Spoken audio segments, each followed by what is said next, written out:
naman, bakit naman hindi? Maganda nga si Stella, pero alam mo namang may kapansanan yung tao.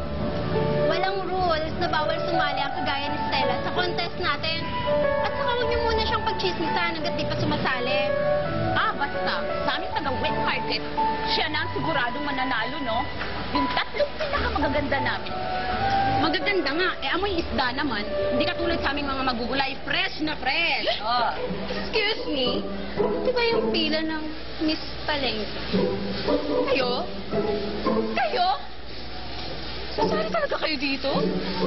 Excuse me nga, magre-register ako. Pwede magpantay, meet section.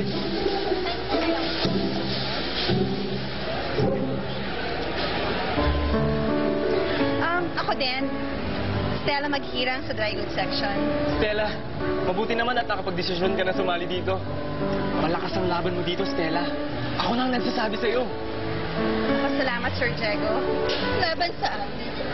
Sa contest na to. Ako, Stella, sa pintahan pala ng ticket. Talo ka na. Eh, diba? Yung asawa mo, kalalabas na ako naman. Saan kayo kukuha ng pera pambili ng ticket? Kaya nga, Med. Nadaanin na lang sa ganda. Meron ako noon. Tama. Ayan, Stella. Tutulungan kita magtinda ng mga ticket mo. At ikaw ang manok ko.